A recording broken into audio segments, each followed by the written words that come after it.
because I just said that I really wanted to see the play. I never said necessarily that I was interested in the other two.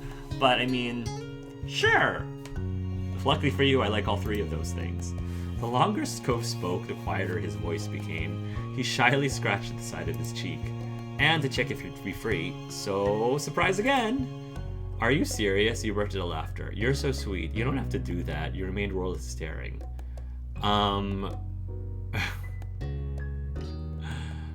Are you serious? I'm 100% serious. Oh, do you like what I got you? Cove nudged the present in his hand towards you, hoping that you'd take it. Until now, you hadn't completely registered it. It was a carefully chosen telescope lens. A telescope lens. Interesting. You're doing so much, I feel a little bad. I do like it. Thank you, I love you. You're so thoughtful. Well, you definitely are full of surprises all of a sudden.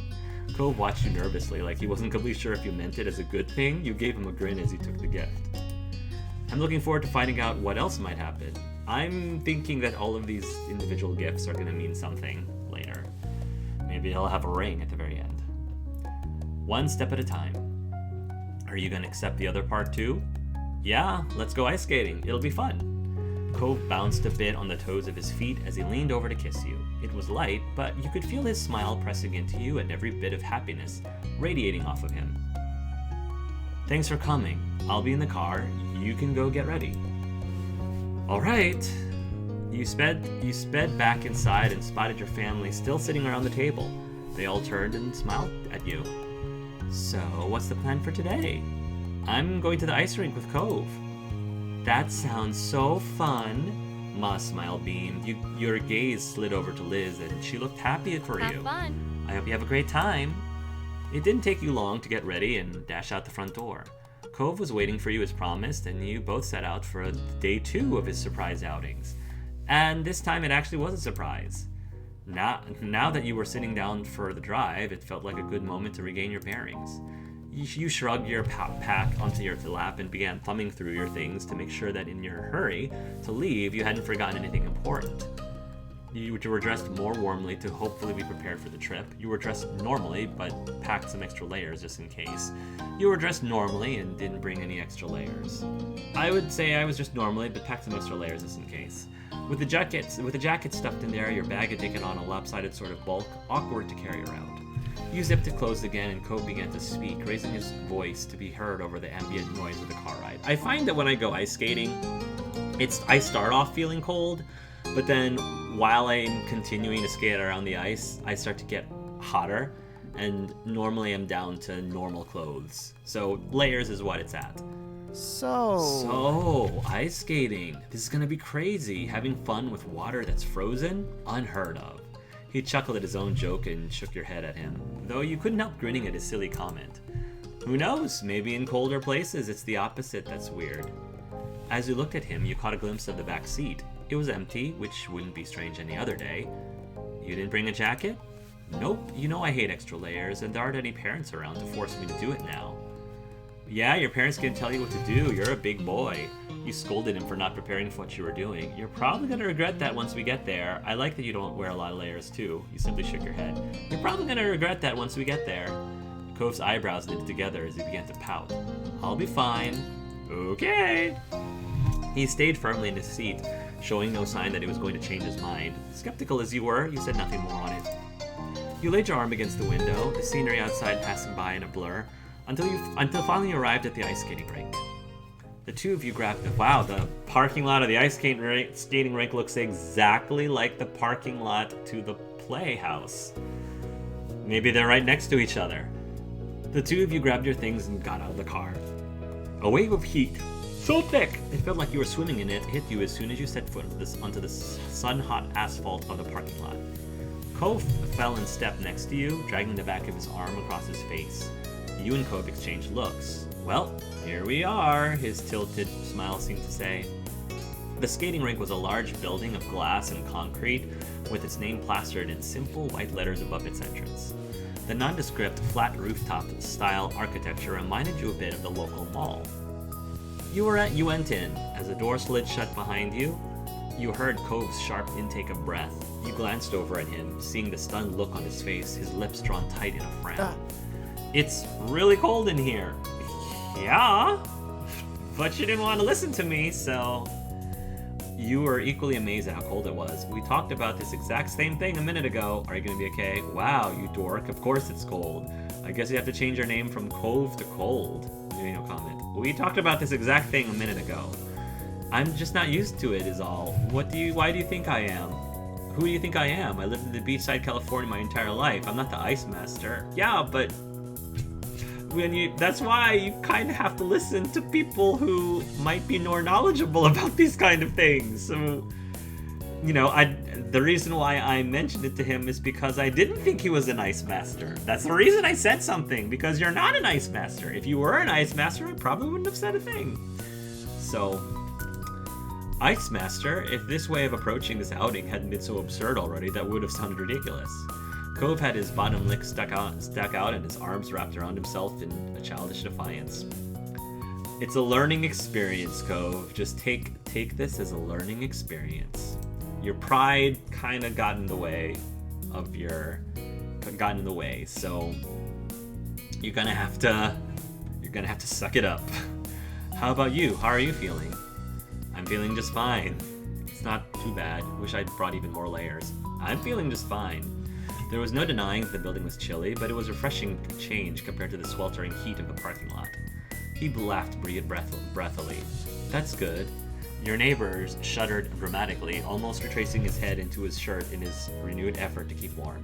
So Cove, next time, maybe take a little bit more consideration the things I say if I have a little bit more knowledge about the new things we're about to do. You hold onto his arm to keep warm. You shrugged. Tough luck for him. No, I mean, I would hold on to him to keep him warm. You took a step towards him and wrapped him up in what you hoped would eventually become a warm embrace. For a second, his body went even more rigid, but he quickly relaxed and gave you a self-conscious smile. Thank you. Thanks, Fawn. You're welcome. I'm happy to. That's why I'm here for. His shy chuckle shook through his abdomen. You felt it on the side of your body right before he put his arm around your waist and pressed you closer, an unspoken sign that he had no problem with it. Like this, the two of you ambled over to the rental counter together, a slightly awkward process that had you unsure if you're going forward or sideways. The clerk ended up giving you two funny looks over the top of her glasses as you went through the process of paying for admission and finding skates in your shoe sizes. But throughout it all, Cove didn't shiver once. Eventually you had your skates. It was a particularly well-worn set. Still sturdy, but where it had once been blue, it was now faded. And where it had once been white, it was now closer to tan. With some time and a low bench, you both were set up with the rented shoes and now stood by the opening to the rink. It was an oblong shape surrounded by a paneled wall with rails. You were a little amused to see that there were others dressed in t-shirts and shorts, and you turned to Cove to point it out. The answering laugh that came sounded a little distracted. Well, here we go.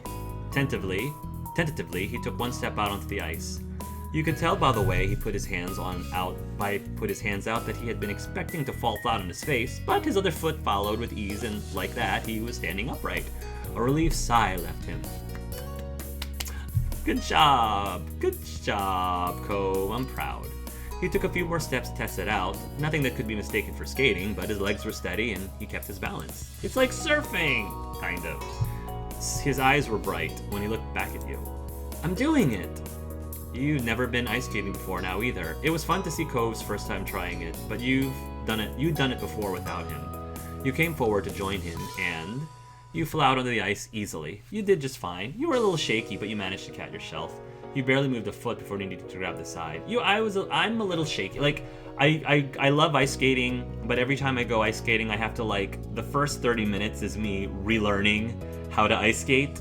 So yes, I do hug the walls for I hug the walls for the first 5 minutes. Within 10 minutes, I'm just kind of skating around just casually. And then after the first hour, I go into the center and then I start picking it up again. So it's almost like riding a bike, but I do have to, it takes a while for me to relearn it again. Because I don't do it often enough, but I try to do it, like I said, once a year, so I don't completely lose it. You were a little shaky, but you managed to catch yourself. On wobbly legs, you somehow made your way over to Cove. He looked at you with an understanding smile. We'll both work on it. Yeah. It's kind of amazing. We're seriously ice skating right now, but this is what we decided to do. I should stop being surprised over everything. Let's skate. Right, let's do it. The two of you developed a cautious rhythm, drawing long, slow circles around the edge of the rink side by side. Neither of you were experts, but you were definitely floundering more than Cove. I was? Neither of you were experts, but you definitely were floundering more than Cove? I don't know. If this is Cove's first time, I don't think I'd be floundering. No. I'm gonna pick... No. I'm gonna say you did just fine. You slid onto the ice, managing not to buckle or trip on the way. It's kind of amazing. We're seriously ice skating right now, but this is what we decided to do. I should stop being surprised over everything. Let's skate. Right, let's do it. The two of you got into a rhythm, drawing long, leisurely circles around the edge of the rink side by side. With increasing boldness, you even began to add in small jumps and twirls. That's not what I would do! That's not what I would do! Is there like somewhere in between? It went from Cove, the first-time skater, needed to wait for me, to I'm jumping and doing twirls. I'm just gonna pick this one because it is slightly more accurate. Maybe Cove is just like a natural beginner's... Maybe he's just a natural skater. But you were definitely floundering more than Cove. He was happy to keep the pace low or even stop it entirely whenever you needed to grab onto the edge again. Despite how ungraceful of a pair you were, it was fun. White puffs of air released from you and Cove as you laughed and cheered each other on for the smallest achievement. There were also still plenty of moments spent clinging onto each other for added warmth against the unrelenting chill of the space. The hours slid right past you, and just like that, it was suddenly time to call it a day. After returning the borrowed skates, Cove and you ventured back out into the California air. Even though the sun was almost behind the horizon, it was still palpably warmer than inside the rink. Cove rushed over to his car, his shivering hand clutched to yours. You let him pull you forward in his mad dash to the vehicle. Doors were opened and closed, seats were taken, the engine switched on, and the heat turned to max. At that, Cove finally relaxed. Your foray into the freezing cold had ended, and nicely at that. The car ride home went by far too fast. You and Cove were in good spirits, and spent the ride chatting and laughing, bouncing around various topics. But you didn't ask the question that sat all day in the back of your mind. Why was Cove doing all of this in the first place? Because he's about to propose. Again, you both parted ways for the night in the neighborhood street. You watched Cove head inside with a quick wave. I mean, after all this, I'm about to propose. I think if he doesn't propose to us by the end of these 3 dates, then Vaughn's going to. You were halfway to your own house when a familiar voice called out to you. I mean, we're only 18. We're only 18. Turning on your heels, you spotted Mr. Holden. He lightly jogged over to talk. Hey! Hey, how are you? I'm good.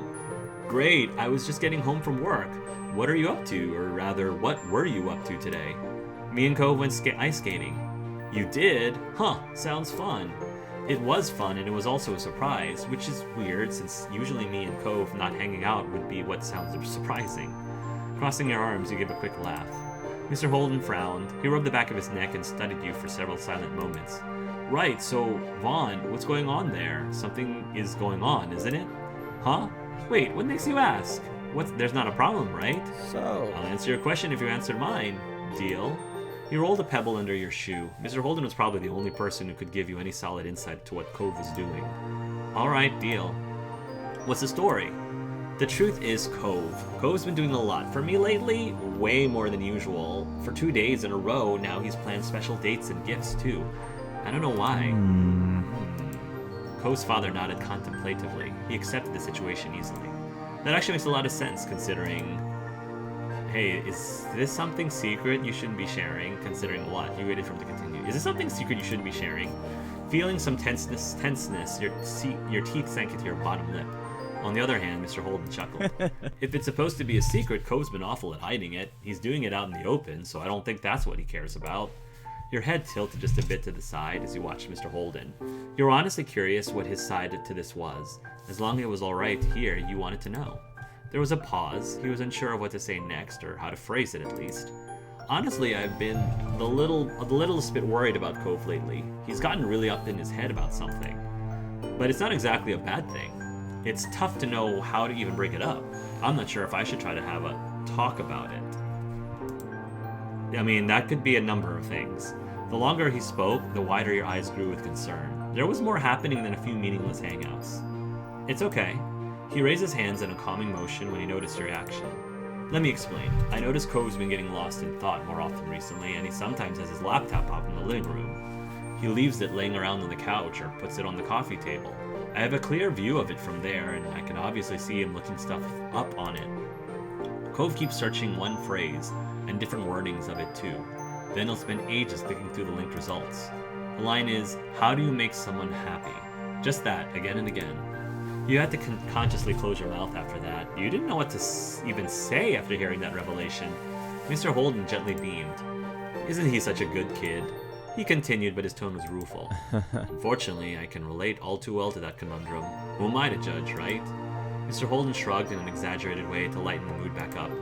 Before I was thinking Cove might have gotten into a fight with somebody. Now it sounds like I was way off the mark. Cove clearly has other plans in the brain. I'm even more confused on whether this is something I should get into or not. You know, actually, I was wondering if you could have a little chat with him about what's going on. It sounds like you're at the core of Cove's sudden study sessions, so he might feel more at ease talking about it. Or more embarrassed, but he'd still probably do it. I would really appreciate it. Will you give me $20 for it, Mr. Holden? Your gaze trailed over to to the Holden residence. Mr. Holden made a very good point, you had to admit. I'll do it. Good kid. Because the game didn't give me a choice. Thanks. You're also a really good kid. You shook your head with a smile and started walking towards where Cove went. After a few steps, you realized that Mr. Holden wasn't following. You glanced back at him. I'm gonna hang out here for a bit. Make sure you have some space to talk without a parent in the way. The door's probably unlocked, so go right in. Okay. But you hesitated for a moment. Mr. Holden's smile faded. Thanks for talking with me. This has been on my mind too, and I think it'll be good to ask Cove if everything's okay. Absolutely. Wait. Thanks for talking with me. This has been on my mind too, and I think it'll be good to ask Cove if everything's okay. Absolutely. Agreed. It'll all shake out right in the end, I'm sure. Mr. Holden grew much happier than he was a moment ago. Feeling ready, you turned right around and went to the house. Cove was sitting on the couch with his aforementioned laptop open. He peeked up at you with a puzzled look, and then it melted into a smile. I thought you were my dad. Did you forget something? No, you shook your head. I hope you're not too disappointed it's just me instead of your dad. Your father and I were actually just talking a minute ago. What are you doing on your laptop? I said, no, I'm not going to be that direct. I hope you're not too disappointed it's just me instead of your dad. As your teasing words sank in, you watched a smirk grow across his face. You crossed your arms and grinned. No way. No way. Why are you here?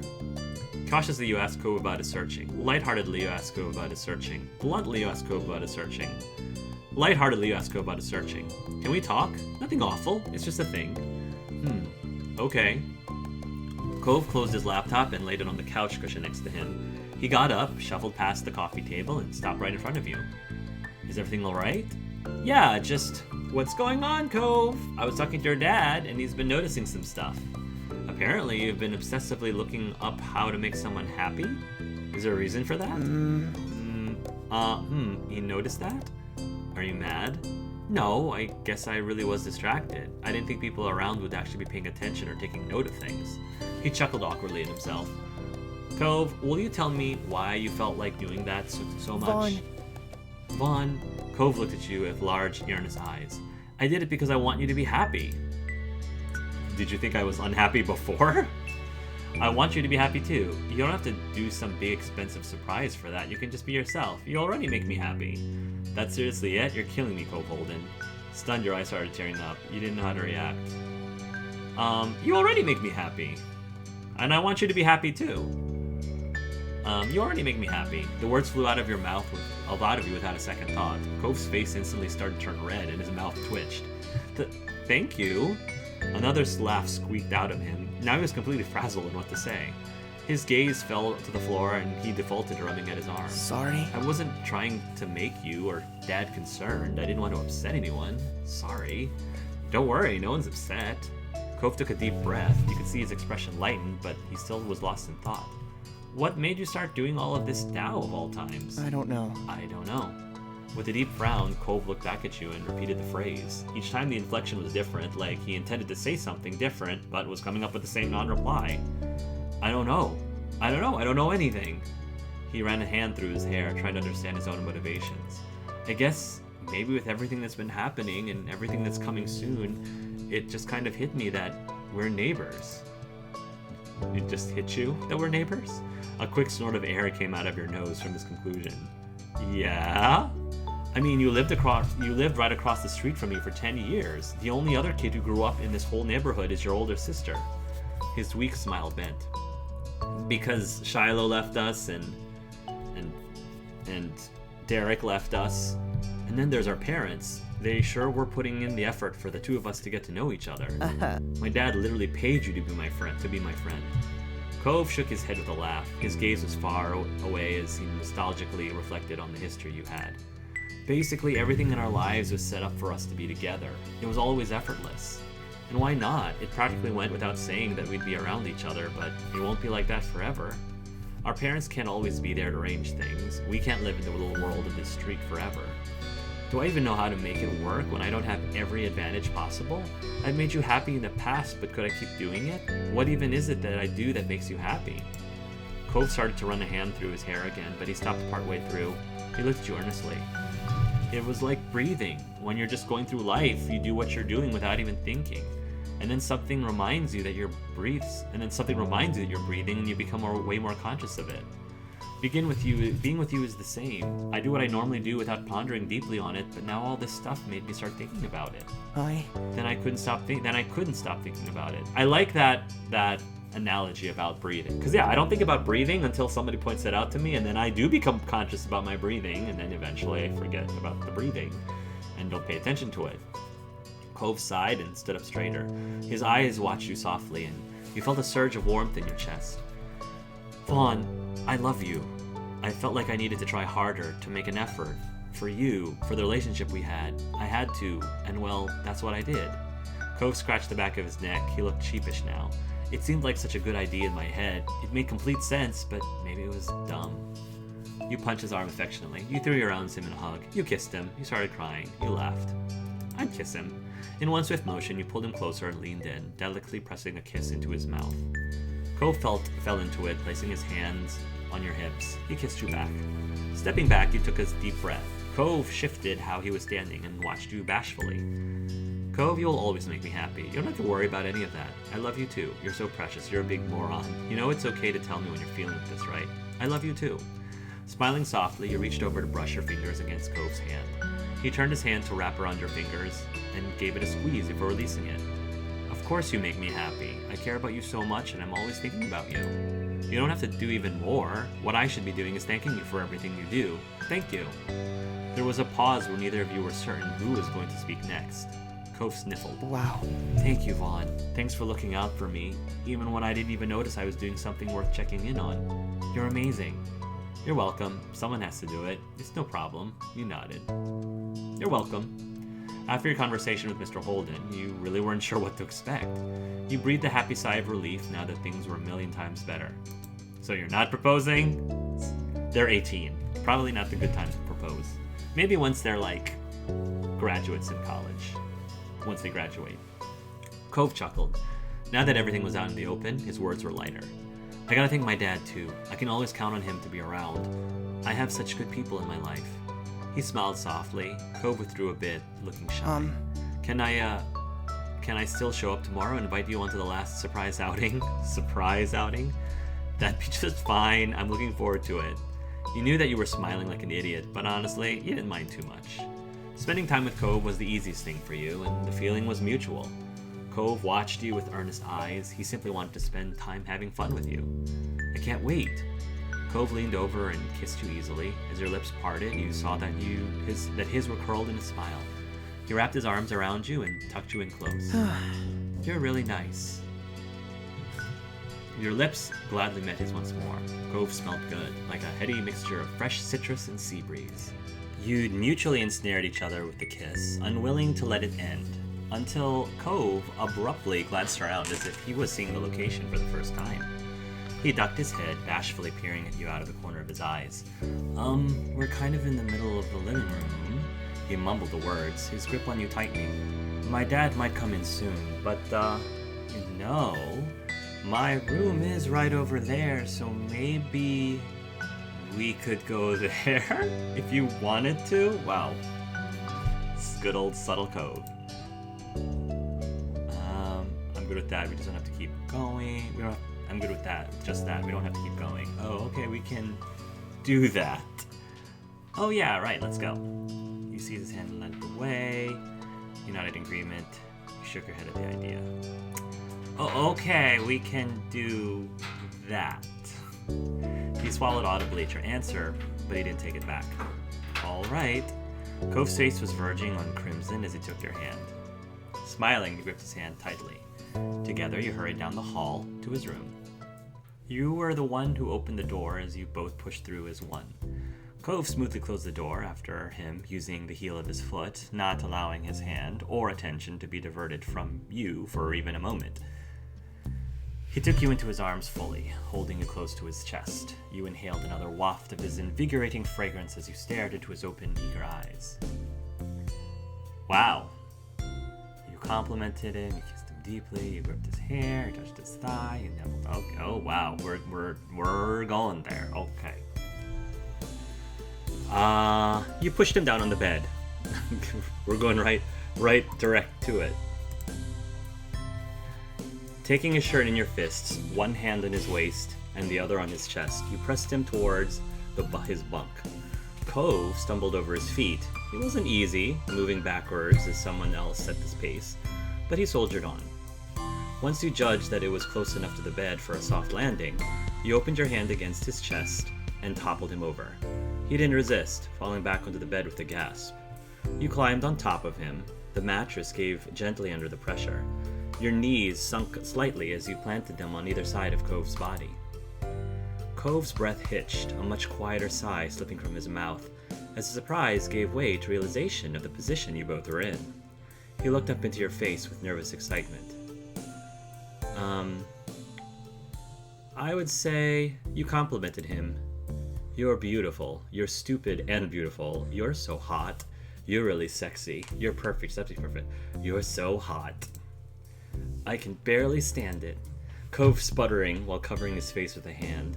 From between his fingers, you caught his eyes closing as you spoke, your words of praise, rendering him unable to look at you directly. Yeah, that's gotta be really, awkward for him. But you could also see his smile spread wider with every syllable you uttered. He squeaked with delight, unable to construct a sentence, or even form a single word. You grinned at his reaction. You kissed him deeply, you gripped his hair, you kissed him lightly over and over, you slipped a hand under his shirt. You nibbled his neck, you touched his thigh, and then you felt good stopping it there.